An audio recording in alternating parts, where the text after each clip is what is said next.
Wow, Dundee rents have increased from £928 per month to 1,368 since 2016. Let's cue VT.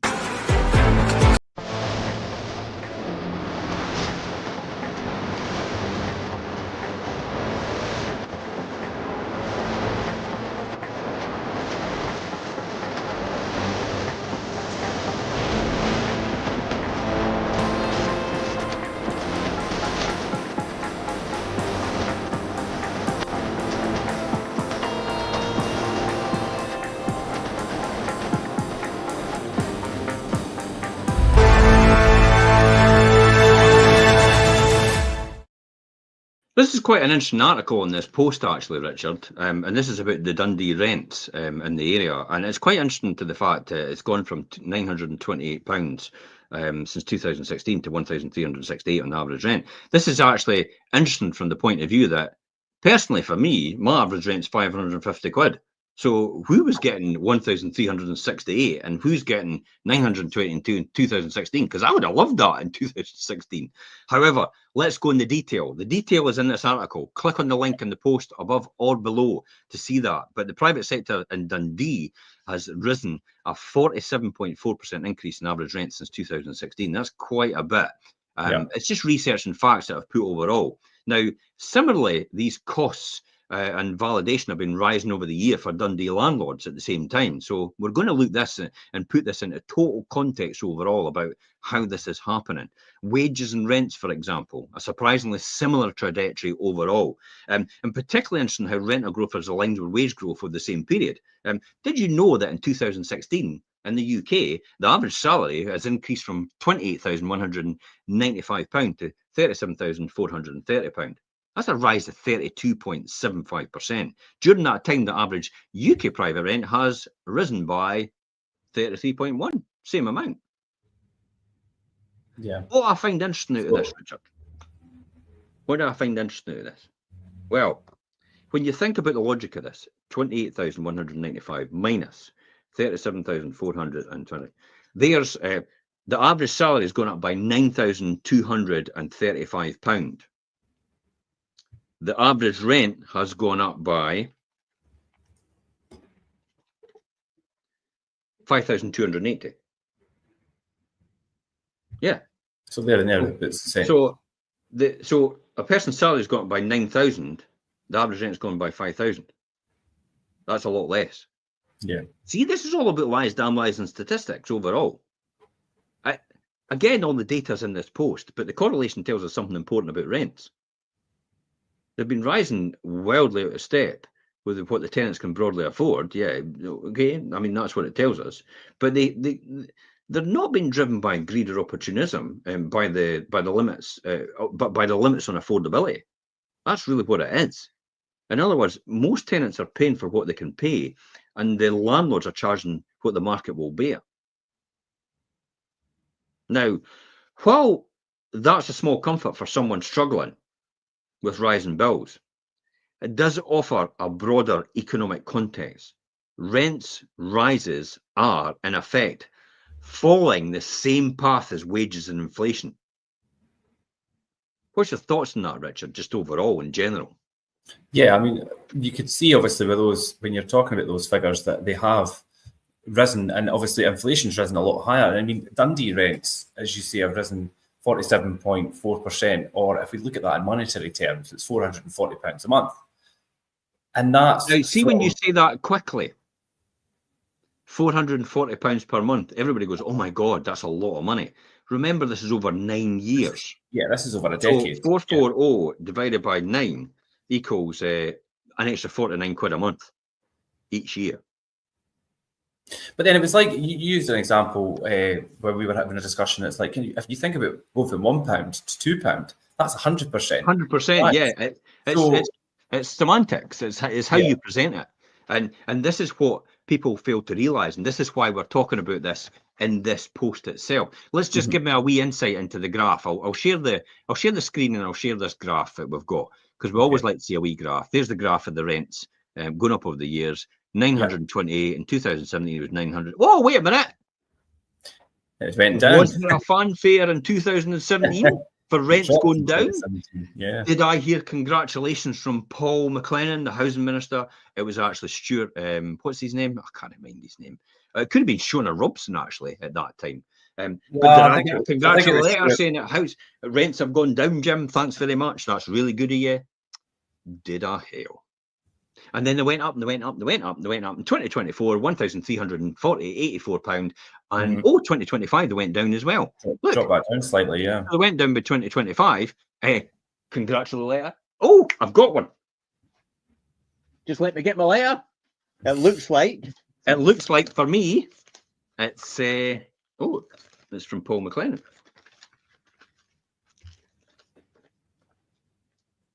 Oh, we're putting more legislation on you.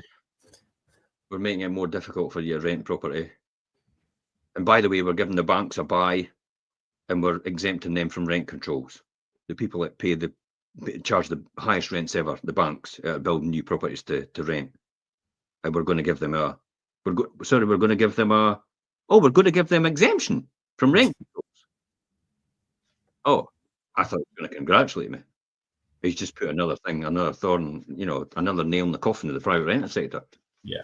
And I could hear people cheering from different parties, from whatever they're called, Live and Rent or whatever their name is, and Shelter. They could all cheer. But the reality is, you need the private rental sector. And the reason you need them is because if you don't have them, and the banks and the investment houses build 600 unit blocks, all they need to do is put the rent up a wee amount and keep putting it up and keep putting it up.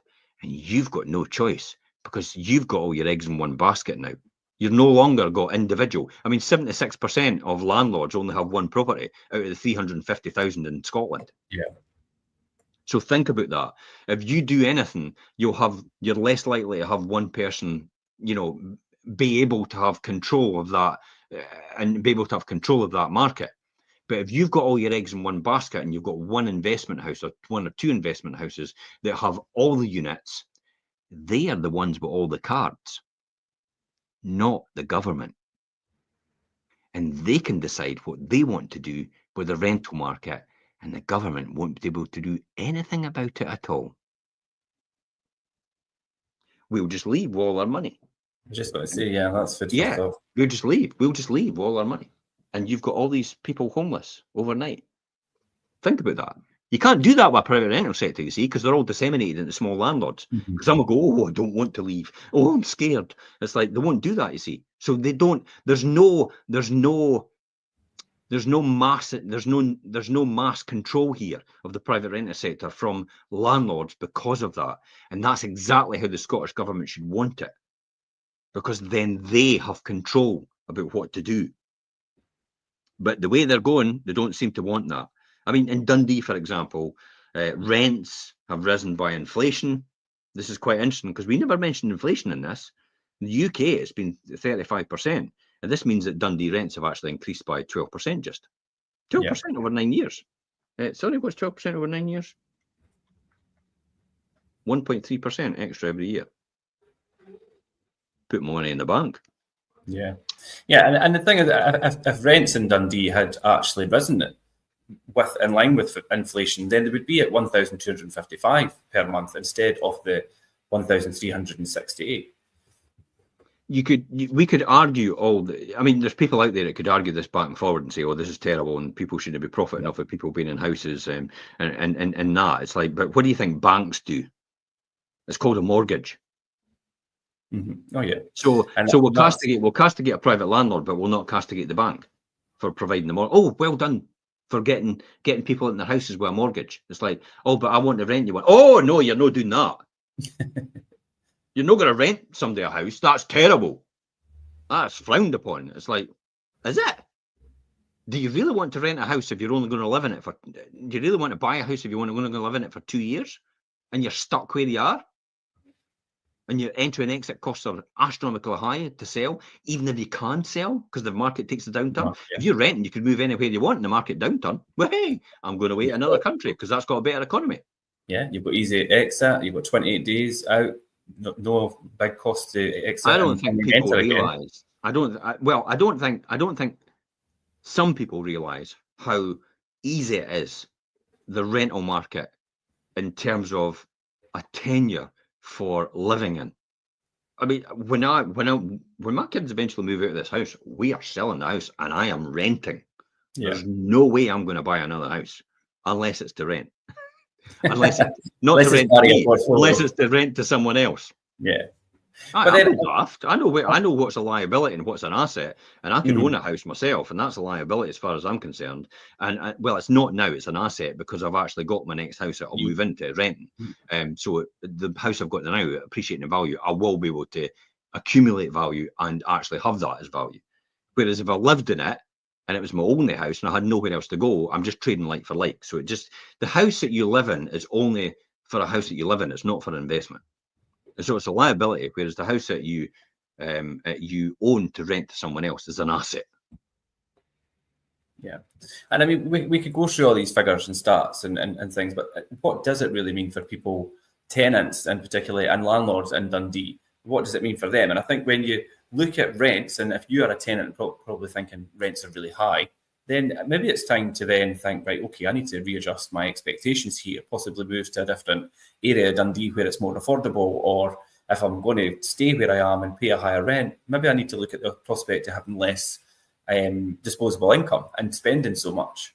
And you just need to readjust, or it's called a reality check. Yeah. Is it Gen X or Gen Z or whatever it is? The millennials. I always think we're in Gen X, but I think Z, yeah.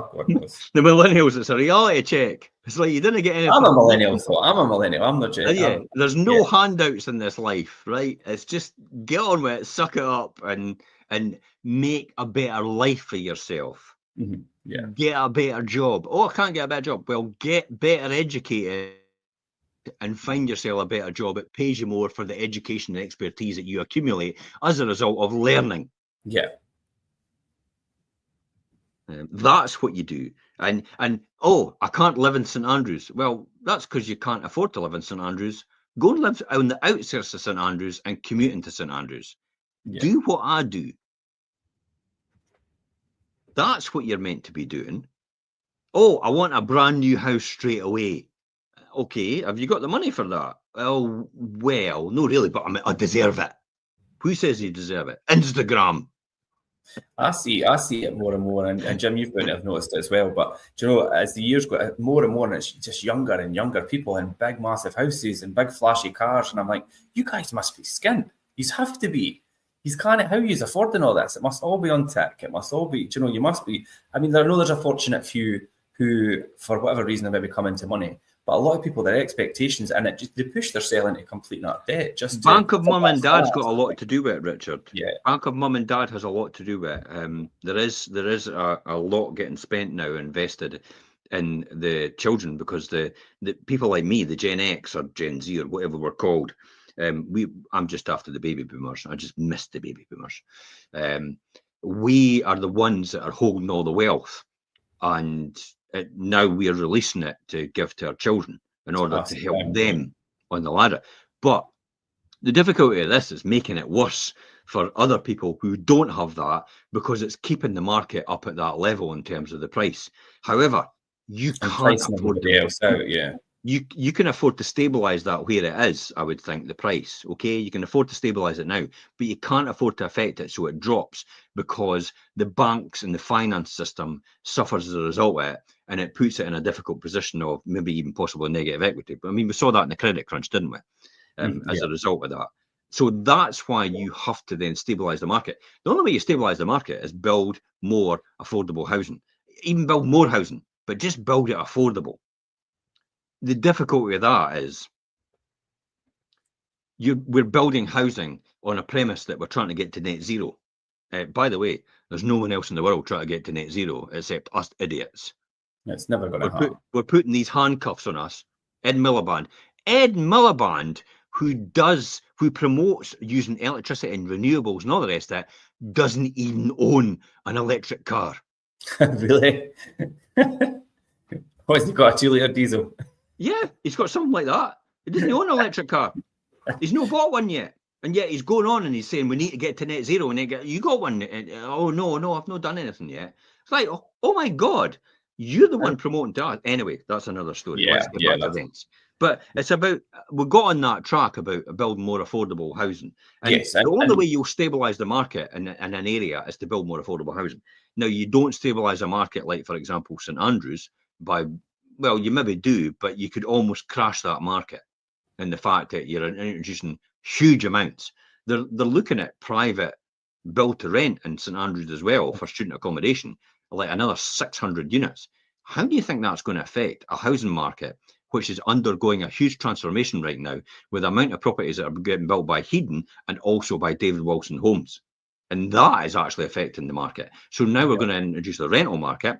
Oh, well, but people, and that's fine, but they'll move out of the existing investment properties that people have bought to rent to students. And then therefore they'll be empty. They'll put them on the market and that'll tank that market. Yeah. So if you're in St Andrews now in the St Andrews market for investment, maybe now's the time to sell. There you go. Maybe now's the time to sell and get out. An interesting nugget of knowledge there. So I could see the full circle of that. It's only in pockets of areas where there's a huge mass investment of new housing, and they do all at once, and it affects the market quite badly as a result. Because there's not that much demand for that area because of the price point. I mean, it's a high price point as it is, but they can't afford to crash the market. But they're also making it higher because the new builds that are coming on are even more expensive. So it pushes the average price up as a result. So therefore, that's what happens overall. But they're making it easy for people to buy the new builds, and they're not going for the resales because they're making it easy entry, like no stamp duty, low deposit. They're giving them all these perks. Aye, the things that you'll never get from a resale. Things now, I've seen that. So it's badly affecting the resale market overall, and that's what could happen if you get it wrong and you don't do a staged entry into building in an area and you try to do it all at once. And that's probably a classic example on a micro region about what can happen to a housing market locally. There's no surprise it takes 6 months, even more, in the St Andrews market. And yet you go to the West Coast and Dunfermline, and 1 month and your house is sold. Mm-hmm. So that just shows you, like night and day. And that's a lot to do with affordability, but it's a lot to do with the amount of housing stock coming on at the same time on the market. Getting back to this, though, when we look at the inflation for the area, I mean, if inflation was applied, it would be £1,255 per calendar month instead of the 1,368. I mean, that's a kick in the backside of almost the same amount anyway. Yeah. So landlords really haven't increased their rents significantly over the years. They've just increased it in line with inflation.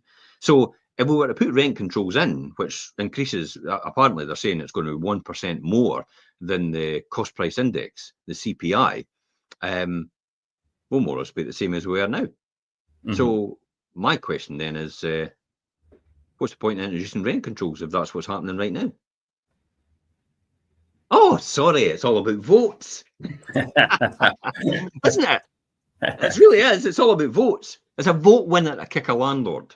It's a vote winner to vilify a landlord. It's a vote winner. I even had a prominent politician tell me that. Yeah, Jim, I do support the private landlords, but we can't say it publicly because it'll affect our voting profile. Amazing. That's a senior politician that said that to me in confidence. I wouldn't say who it was, obviously, and where they're from. I know. But it just shows you. It just shows you how that's perceived. And so, but it's also worth. What do we need to recognise though? Because I was talking about obviously. What do we need to take into account then? Yeah, so I was talking about obviously tenants and people having that, realigning their expectations and things as well. But yeah, you need to recognise like the significant like proportion of these kind of rental markets and things. They fall into that lower quartile of the market and that kind of lower income demographic, unfortunately, and that's where these working roles and the minimum wage and things comes into play. But when we look at the minimum wage, it's increased substantially over the years, and especially over the last decade. And we went from £6.70 an hour and we've just in April 2025 to £12.21. Now, wait for it. That's 82.1% of an uplift in minimum wage. And if we look at that in comparison to the average wage. Yeah, it's a huge hike. Now, this isn't about the fact that this is a group of people that have obviously they're on the poverty line and all the rest of it and bring them up to it. That's not what this is about. This is No. about the fact that you're introducing money into a system at the bottom end of the market, which is fantastic for the people there. But who pays for that? It is the employer.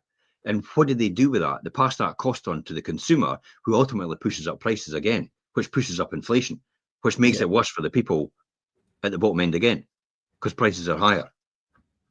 It's like it does full circle and then hits the person at the bottom again. Yeah, it's like a spiral, and it's like it's almost like they'll never get ahead of themselves. So as they get, oh yeah, I've got more money in my hand.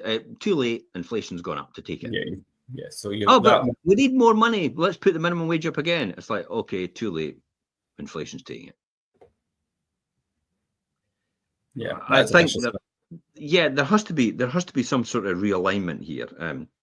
And there has to be a realignment in this.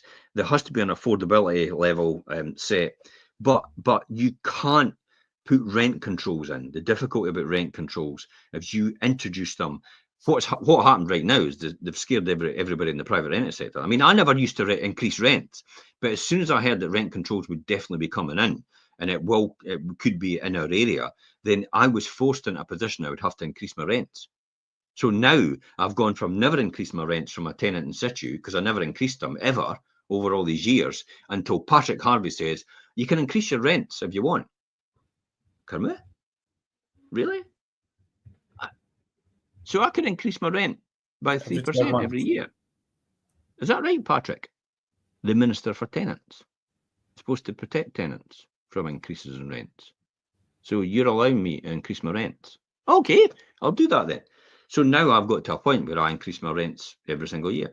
And that moved from 8% of landlords, this is a statistic from the SAL, who's the Scottish Association of Landlords, 8% of landlords used to increase their rents when a tenant was in situ. Now it's something like 68% actually increased their rent by a tenant in situ because of Patrick Harvey's legislation. And the Scottish government, Paul McLennan, the housing minister, is still continuing to do it. Is the penny not dropped yet about the fact that you're just making it worse? I would stop increasing my rents with a tenant in situ if they weren't bringing in rent controls. I think most landlords would.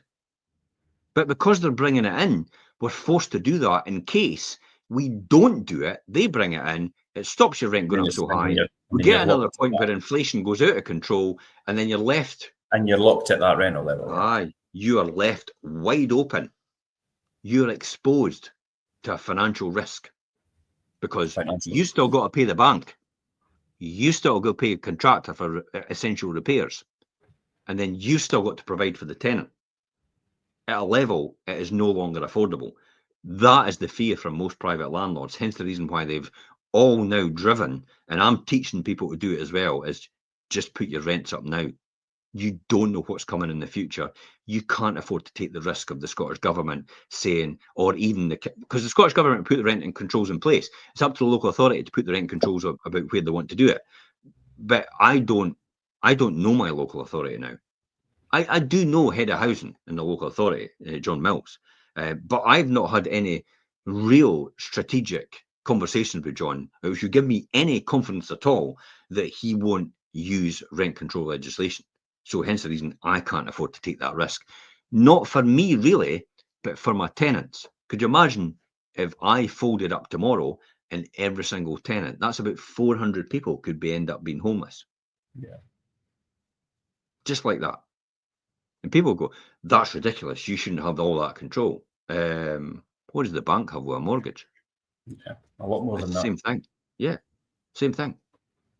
It's like I run my business properly, and I run it to make sure I look after everybody, and I'm able to reinvest in the stock.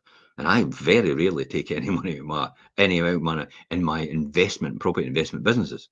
Very rarely, if anything at all. So that tells you everything about how I run my business. But I can't afford to take that risk, and I think most landlords can't afford to take that risk too. And that's the thing that's always left out of the conversation is the pressures and things, and the increasing pressures that's always on landlords and things. And that's it's driven, isn't it, though, by the cost of the labour, cost of materials, Section 24 tax changes, landlords facing smaller margins, all these different things. Why? Then that asked the question. Then I'll ask it here. It's in this article anyway, so everybody will get a hold of these details if they just click on that. You'll see the details in there about the article we're looking at. It was written.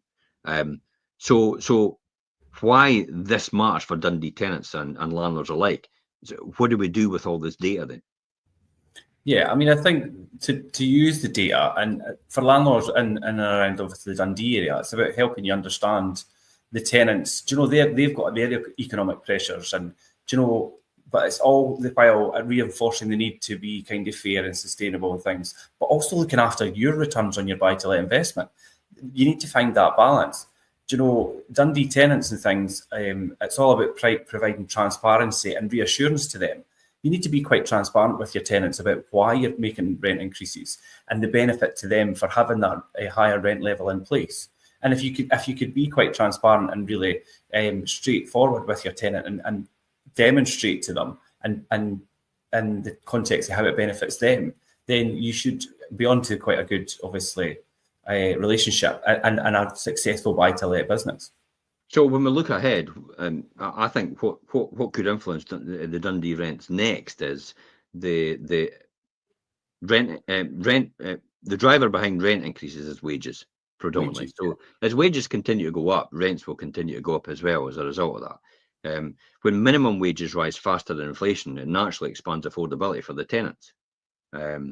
But this money getting pumped in the economy, then to buy more goods, therefore inflation comes into place, therefore interest rates go up to accommodate that, therefore people's mortgages go up to accommodate that as well, therefore people need more money in order to pay for the mortgages, therefore people need more money in order to pay for from the rent from the tenant to pay for their mortgage on the property as well, to finance it, they're having to pay for it. And it's self-fulfilling prophecy. You have to get a balance right in order to do that. I think that's the most important thing. The Bank of England's going to announce tomorrow, potentially, or they've maybe announced already, actually. I'm not really sure. We've checked. Whether they're actually going to decrease interest rates or not. But for most landlords, it might not affect them because they're in fixed rate deals. It will affect them later on. But these are things that you've got to think about. And you've also got the things that the government's putting on private landlords for the next wave of upgrades. Yeah, there's no surprise when I say this is the irony, the flying ointment, the oxymoron, which is what, and I would call possibly the housing minister a moron at this point in time. So oxymoron, if you want to say that, but it lies right at his doorstep, and the oxymoron is if the objective of rent controls is to control rents so they don't go so high for tenants on affordability, then why would you deliberately turn around and exempt the build-to-rent sector, who probably charge some of the highest rents in the sector itself? And thus, when it comes to rents that are actually going up, because these rents will be taken into account, won't they, when they calculate it? So they'll come in, they'll pump more money into that, because my rents are at $550 average. So mine are way below there, almost a third of what that is so far at what they're saying here. So they put theirs in. That then puts the average rent up even more. Therefore, the argument is there, their average rents are going up more because these people are putting in. And let's put rent controls in, but you're actually not controlling the rent of the people that are actually pushing it up. See that? Yeah. Nobody gets that. You're not actually controlling. You're actually giving people an exemption. You're giving the build-to-rent sector, the new build-to-rent sector, an exemption from rent controls, and these are the people actually going to be pushing it up in the future. And you're going to castigate the private landlord for it. It actually doesn't really increase their rent, and their rents are pretty affordable. Yeah. In context, it's madness, absolute madness. It's uncertain. It's an uncertain landscape. The best route forward: transparency, empathy, data-driven conversations. Probably, I would say. Yeah. Dual pressure on Dundee tenants, Dundee landlords, arming ourselves with insight rather than outrage. Probably the most important thing. Get the facts first before you kick off. Living rent. Yes, I'm talking about you. I shouldn't really name check them because they're just a bunch of anarchists. And like, we've got a platform now. It's like there's only about 5 of you. It's like why would you have a platform? It's like, I don't know. We'll probably end up having them at our door. Because They turn up at letting agents' offices and go, "This is wrong. This is wrong," with their placards and everything, and outrage and all the rest of it. And I'll be interested. Yeah, Hey, if you turn up at mine, guys, I'll be the first person to interview you and have a conversation with you about it.